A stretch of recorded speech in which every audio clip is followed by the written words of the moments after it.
name is Adil Zaman and today we will learn present continuous tense. Present continuous tense क्या है? Present continuous tense वो tense है जिसमें उसकी पहचान ये है कि उसमें कोई काम जारी हो, जब तक आप बात कर रहे हो उस वक्त तक जारी हो। मतलब इनकम्प्लीट एक्शन भी इसको कहा जाता है। इनकम्प्लीट एक्शन से मुराद जो काम चल रहा हो जब तक कंप्लीट ना हो उसको हम कहते हैं प्रेजेंट कंटिन्यूअस टेंस। अच्छा, प्रेजेंट कंटिन्यूअस टेंस की जो आसान बात है वो ये है कि फॉर्मूले के अकॉर्डिंग अगर आप चीजें पुट करते जाए तो आसानी से आप उसको बनाना सीख सकते हैं। अगर आप सीखना चाहते हैं तो वीडियो में आखिर तक जुड़े रहें और हम आपको सिखाएंगे कि प्रेजेंट सिंपल कितना, प्रेजेंट कंटिन्यूअस टेंस कितना आसान टेंस है। तो आइए चलते हैं, बनाने की कोशिश करते हैं फॉर्मूले के अकॉर्डिंग। सबसे पहले जो हम यूज करते हैं वो सब्जेक्ट। सब्जेक्ट के बाद हम यूज करते हैं हेल्पिंग वर्ब। हेल्पिंग वर्ब क्या है? इज है, एम है और आर है। फिर उसके बाद वर्ब की फर्स्ट फॉर्म है और आईएनजी साथ लगाते हैं और ऑब्जेक्ट लगाते हैं। अच्छा, वर्ब की फर्स्ट फॉर्म और आईएनजी इसको वर्ब की फोर्थ फॉर्म भी कहा जाता है और फोर्थ फॉर्म भी कहा जाता है। और इसके अलावा अगर सब्जेक्ट या एमआर के साथ क्या लगता है, अगर सब्जेक्ट ही, शी, इट या कोई भी सिंगुलर नेम होगा तो हम इज लगाएंगे। अगर सब्जेक्ट आई होगा तो हम उसके साथ एम लगाएंगे। अगर सब्जेक्ट आर होगा, सब्जेक्ट यू होगा, वी होगा, दे होगा, प्लूरल नेम होंगे तो फिर हम उनके साथ आर लगाएंगे। तो चलते हैं जुमलों की तरफ, जुमले बनाने की कोशिश करते हैं। पहला जुमला है मैं नई किताब लिख रहा हूं। इसका काम जारी है, यानी कि आपको ये भी अक्सर पढ़ाया जाता है, सिखाया जाता है कि जुमले के आखिर में रहा है, रही है, रहे हैं वगैरह आता है। लेकिन आज मैं आपको कुछ अलग से भी मिसालें दूंगा जिसमें रहा है, रही है, रहे हैं नहीं आता, लेकिन फिर भी उसको हम जो है ना प्रेजेंट कंटिन्यूअस टेंस में ही उसको लिखा जाता है। तो आइए चलते हैं पहले जुमले की तरफ। मैं नई किताब लिख रहा हूं। अब मैं को इंग्लिश में क्या कहते हैं? हम सब्जेक्ट की जगह पे लगाएंगे आई। अब आई के साथ हम क्या लगाते हैं? इज लगाते हैं, एम लगाते हैं, आर लगाते हैं। तो यहां देखते हैं मैंने लिखा हुआ है आई के साथ हम लगाते हैं एम, तो यहां पे लग जाएगा एम। अच्छा, फिर उसके बाद लिखने के लिए हम कौन सा वर्ब यूज करते हैं? Right, I am right. अच्छा, फिर उसके बाद हमने आपसे कहा था कि वर्ब की फोर्थ फॉर्म लगाएंगे, तो ये राइट से बन जाएगा writing. I am writing a new book. I am writing a new book, मैं नई किताब लिख रहा हूं। वो सो रहा है। अब वो इंग्लिश में क्या यूज करेंगे? ही, यानी कि लड़का है। अब ही के साथ क्या लगेगा? ही के साथ लगेगा इज, तो हम यहाँ पे इज लगा देंगे। फिर उसके बाद सोनी को क्या बोलेंगे? स्लीप।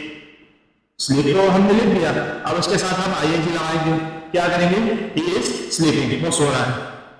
अगला जुमला है हम पानी पी रहे हैं। हम पानी पी रहे हैं तो हम के लिए क्या यूज करते हैं? वी। और वी के साथ हम क्या लगाते हैं? Helping verb are, we are. अच्छा, पानी के लिए हम जो वर्ब यूज करते हैं ड्रिंक, जब आईएनजी लग जाए तो हम क्या करेंगे? तो ये क्या बन जाएगा? ड्रिंकिंग। वी आर ड्रिंकिंग, क्या पी रहे हैं? पानी, वाटर। फिर उसके बाद है मैंने चश्मा पहना हुआ है। अब इसको नोट करें कि मैंने चश्मा पहना हुआ है, मतलब आपने चश्मा पहना हुआ है तो वो काम जारी है, तभी हम इसको प्रेजेंट कंटिन्यूअस टेंस में काउंट करते हैं। क्योंकि इसके आखिर में जो रहा है, रही है, रहे हैं वगैरह नहीं आ रहा, लेकिन फिर भी ये काम जारी है तो इसको भी हम प्रेजेंट कंटिन्यूअस टेंस में काउंट करेंगे। कैसे? आई के साथ एम लगेगा। अच्छा, पहनने को क्या बोलते हैं? वेयरिंग। आई एम वेयरिंग, क्या पहना हुआ है? चश्मा, इसको ग्लासेस भी कह सकते हैं। I am wearing glasses. इसी तरह आप हेलमेट पहनते हैं और जब तक आपने पहना होता है तो उसके लिए आप कंटिन्यूअस में प्रेजेंट कंटिन्यूअस में यूज कर सकते हैं। कैसे? I am wearing helmet.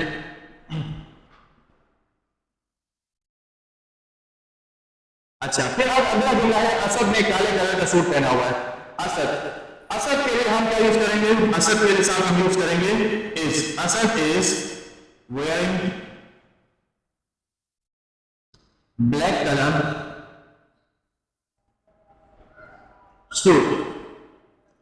इसी तरह अगर आपने मास्क पहना हुआ है, अगर आपने कपड़े पहने हुए हैं, अगर आपने हेलमेट पहना हुआ है, अगर आपने ग्लव्स पहने हुए हैं, तो इन सब चीजों के लिए हम जो है ना प्रेजेंट कंटिन्यूअस टेंस का इस्तेमाल करेंगे।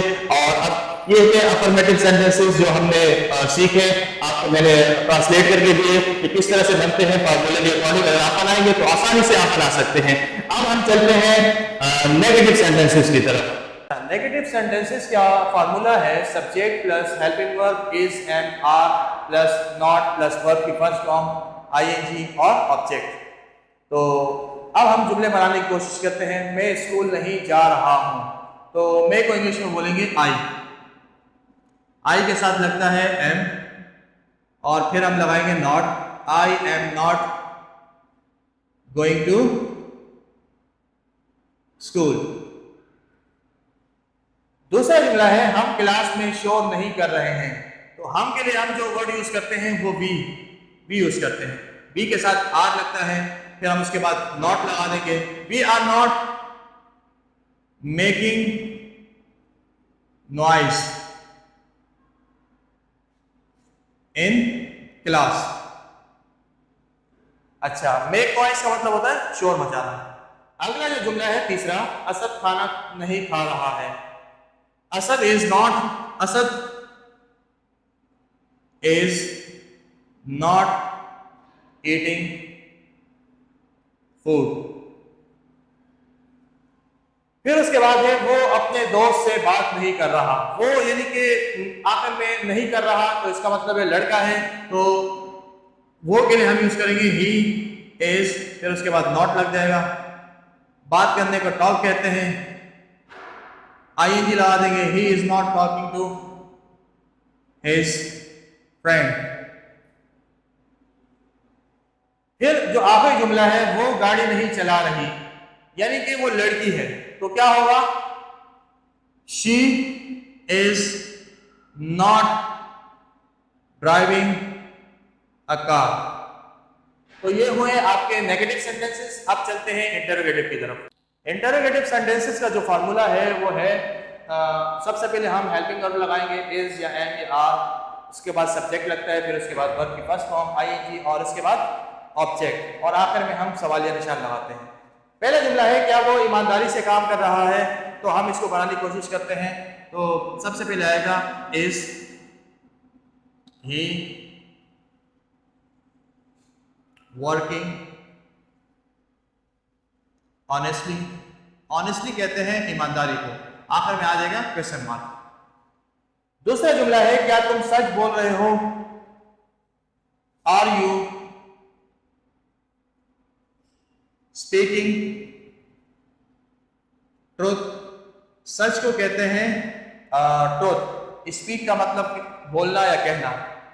क्या वो पढ़ रही है, इज आखिर में क्वेश्चन मार्क लगाना लाजमी है। इज शी रीडिंग, आखिर में क्वेश्चन मार्क। क्या वकास हंस रहा है, इज वकास, हंसने को बोलते हैं लाफिंग। लाफ कहते हैं और आईएनजी लग जाएगा लाफिंग। आखिरी का जुमला है क्या वो बाहर इंतजार कर रहा है, इज ही वेटिंग। वेट का मतलब होता है इंतजार करना, और यहां पे आईएनजी है तो हम वेटिंग लगाएंगे। Is he waiting outside, outside कहते हैं बाहर को, आखिर में क्वेश्चन मार्क। अब सवाल कर लिया आपने, तो इस जाहिर सी बात है जब हम सवाल करते हैं तो उसका जवाब भी कोई ना कोई होता है। इसके जवाब डिफरेंट तरीके हैं जो मैं आपको इस वीडियो में सिखाऊंगा कि इसके हम जवाब कैसे दे सकते हैं। अगर क्या वो ईमानदारी से काम कर रहा है, अगर वो कर रहा है तो यस लगाएंगे, अगर नहीं कर रहा है तो नो लगाएंगे। सही है? किस तरह से? Is he working honestly, yes he is. या अगर वो नहीं कर रहा है तो नो ही इज नॉट।